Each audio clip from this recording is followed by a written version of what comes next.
Now come to the Select Committee Statement on behalf of the Housing, Communities and Local Government Committee.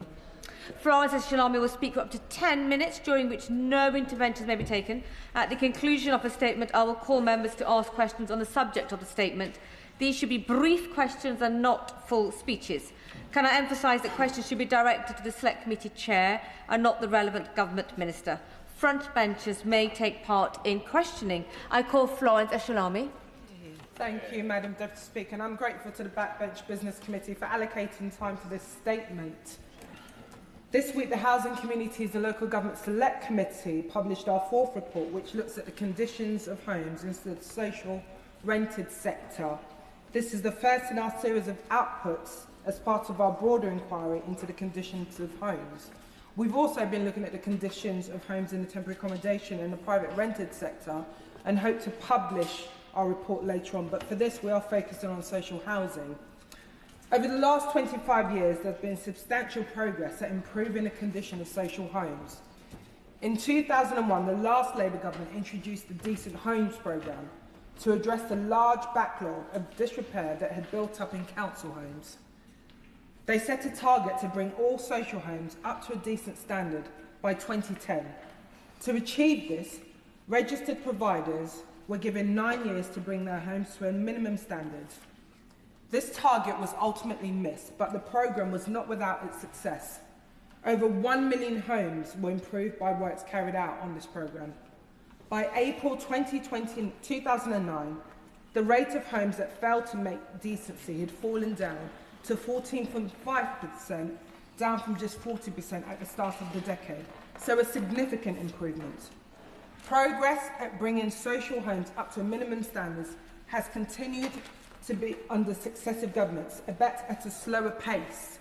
However, as our report states, progress has now stalled with very little improvement since the pandemic.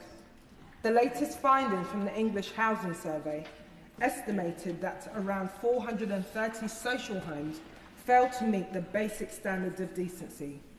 Overcrowding continues to rise. Our report highlights how energy prices means that tenants struggle to heat their homes sufficiently in the winter. Cold homes and overcrowding can exacerbate hazards like damp. 2/3 of social homes are at the highest risk of overheating during the summer months. These are really concerning trends.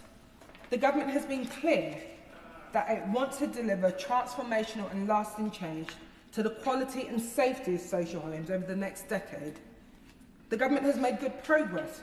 Following recent announcements, registered providers have more certainty over the standards they're expected to meet and more resources. Now, many members across this chamber will remember the tragic case of Awab Ishaq, who died aged 2 from severe respiratory conditions caused by prolonged exposure to mould in his parents' homes. During his short life, Awab had recurring cold symptoms and respiratory tract infections, and he had to visit the GP surgery than most children. Awab's parents reported their mould to their housing association in 2017, before Awab was born. The coroner's report states that no action was taken to address the mould before Awab died in December 2020, at which point the mould was then present in every single room. During our inquiry, we heard from one mother whose 18-month-old baby started getting chest infections because of the black mould behind her bed. The mould spread everywhere, but complaining got her nowhere. Awab's law is now being rolled out across social housing, giving tenants the ability to take legal action against their social landlords if they fail to remove the hazards in a timely way. On balance, we thought that the government's decision to introduce Awab's law in phases, starting with the most dangerous flats, was the right one. However, tenants and housing providers would benefit from a clearer timeline of when the next phase of Awab's law will apply, and our report calls for the government to set this out. Now, for many residents, Madam Deputy Speaker, taking legal action against your landlord is not a decision they want to take, and we'll be keeping a close eye on the effectiveness of Awab's law to ensure it delivers meaningful protection to tenants, especially some of the most vulnerable tenants. By 2030, social landlords will need to make sure that their homes comply with new energy minimum efficiency standards, and this is a positive step. Although the pace of retrofits will need to accelerate if the sector is going to upgrade the remaining homes by 2030. Under the official definition of fuel poverty, a household is not considered to be fuel poor if their home has an EPC rating at band C or above. However, those living in homes that comply with the new minimum standards may still struggle to heat their own homes sufficiently if their energy prices are too long. So our report calls on the government in its forthcoming fuel strategy to amend the definition of fuel poverty to reflect this. Otherwise, the committee is concerned that the new energy efficiency standards, while necessary, will provide false assurances to tenants who are living in multiple cold homes. We welcome the government's new decent home standards. Today's standard was last updated in 2006 and it is in desperate need of reform. Shockingly, almost 430,000 homes still failed to meet the basic standards 25 years after this was introduced. The government plans to bring forward a new decent home standard in force by 2035. A lot of work needs to take place over the next 9 years. The Building Research Establishment has estimated that around 45% of social homes will need to be brought up to a new standard. While the last Labour government's Decent Homes programme was successful, many homes failed to meet the decent home standards.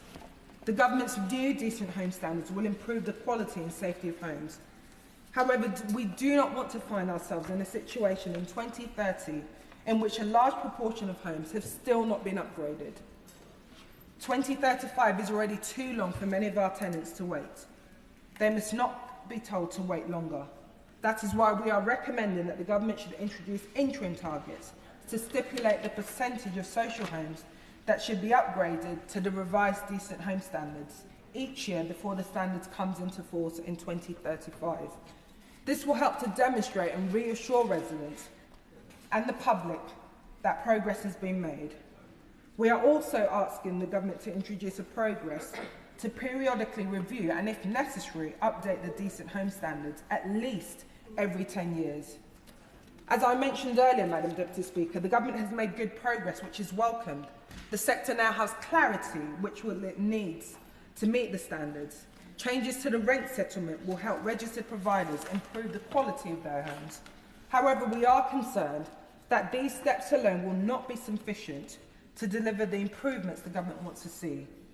Our view is that there's a strong case for the government to establish a new, modern, decent homes programmes to support social landlords to raise the standards. Even with the investment from the government, even with the changes to the rent settlement, we are concerned that the sector will not have sufficient resources to meet these new standards. There is a real risk that the cost of the new regulations will lead landlords to choosing to sell those homes instead of adapting them. So while we welcome the plans for the government to transform and make a lasting change to the quality of social homes, the government's plans do not address the long-term systematic drivers of poor conditions, especially the need to replace some of the ageing stock. We hope that the government's long-term housing strategy is an opportunity for the government to fill this gap, and we urge the government to publish this strategy as soon as possible. Madam Deputy Speaker, the quality of social housing is a huge issue right across my Woking constituency, and one that residents and constituents contact me about on a daily basis. So I was pleased to help draft this cross-party report, and I want to sincerely thank my honourable friend for Vauxhall and Camberwell Green for her leadership on this issue. Please can she tell me and the House what response she has had from the government since the publication of this report, particularly on our request for a new and modern decent homes programme? Thank you, Madam Speaker, and I thank my fellow committee member for his work in making sure we had consensus on this really important area, which is a cross-party issue which many of us see in our inboxes. What we are hoping to see is a full and detailed response from the government, so we are going to allow them to come back to us. But I'm hoping that the government will recognise that this is a really important issue, and if we want to take make sure that we have a lasting legacy for our, it's important that the government enacts and makes sure that there's funding for this. Chris Hinchliff. Thank you, Madam Deputy Speaker. As the chair of the recently formed APPG for Council and Social Housing, I particularly welcome the conclusion in this report about the importance of boosting the supply of social housing to meet the huge demands for new, high-quality, genuinely affordable homes, and also to replace the older, lower standard homes that are long past their intended lifespan. It's a daunting task, but we know it can be done. The great reforming post-war Labour government built more than 800,000 council houses between 1946 and 51. So does my honourable friend agree with me that we need bold policies to match the scale of that achievement now?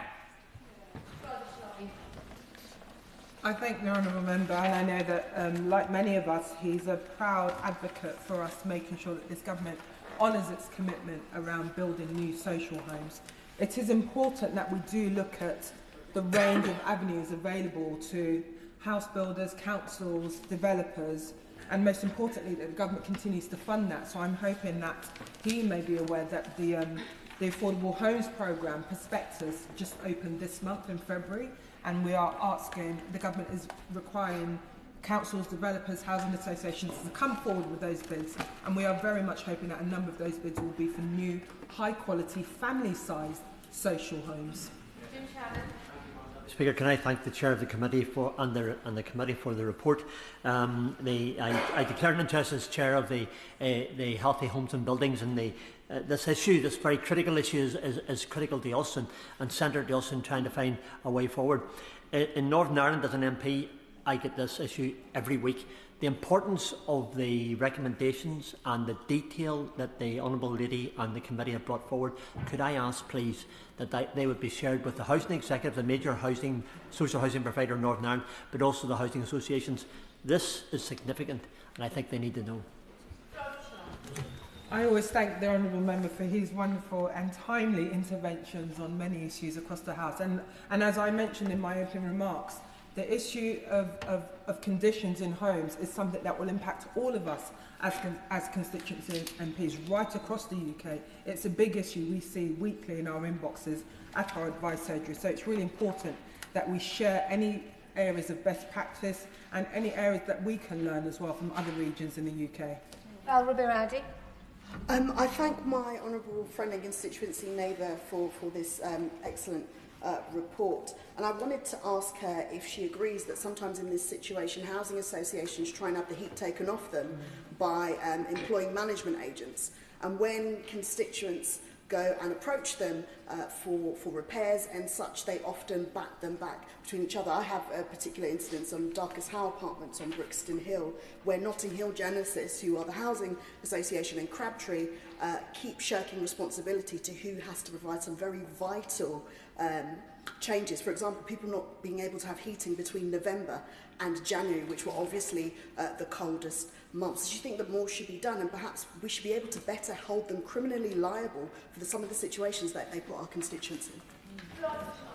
I thank my constituency neighbour for highlighting just one of the many examples which I'm sure many other members across this chamber have seen in their inboxes.